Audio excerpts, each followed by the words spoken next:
I still remember the night I found the file. It was buried on an old hard drive I bought from a government auction.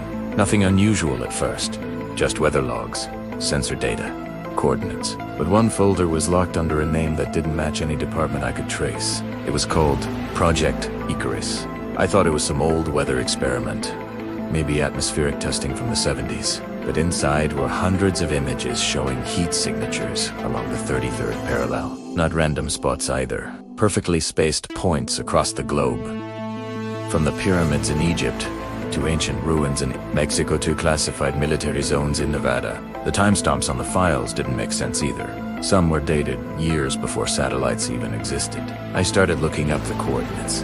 Every single one lined up with locations tied to strange power outages or radio blackouts over the last century. In one report from 1983, a technician described a low-frequency signal that caused their instruments to reboot themselves, almost like something was overriding them, he said. The pattern repeated every 11 years, matching the solar cycle. That's when I realized these weren't just energy readings. They were pulse detections. Something sending signals through the Earth itself. The deeper I went, the more impossible it got.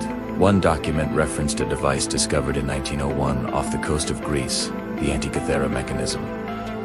Everyone knows that story, but this file claimed there were two more devices found later. One in Peru and one in Turkey, both seized before they reached public record.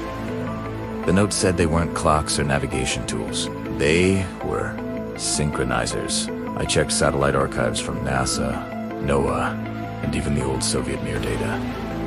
And something hit me hard. Every time the signal reappeared, minus 1901, 1912, 1945, 1983. 2001, a major historical event followed within months.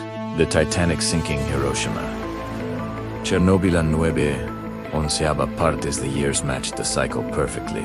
And when I compared the magnetic field disturbances for those periods, there was a repeating spike to 7.83 Hertz. The Schumann resonance. The same frequency as the human brain at rest. 2 days later, the drive stopped working. Completely dead. Even recovery software couldn't touch it. I thought I'd backed up the files. But when I opened my cloud storage, everything related to Icarus was gone. The only thing left was one corrupted image labeled ICO3. When I ran it through metadata recovery, it showed a single phrase embedded in the code. Recalibration successful. Next phase, 2025. At first I thought it was a hoax, maybe just some clever encryption test. But here's the part that keeps me up at night. 2 weeks ago, Schumann resonance monitors across the planet registered the strongest deviation ever recorded, and it happened exactly 11 years after the last spike. If the pattern is real, if Project Icarus was monitoring something beyond human technology, then the next phase is already happening. But the real question isn't what's being calibrated. It's who or what is doing the calibrating.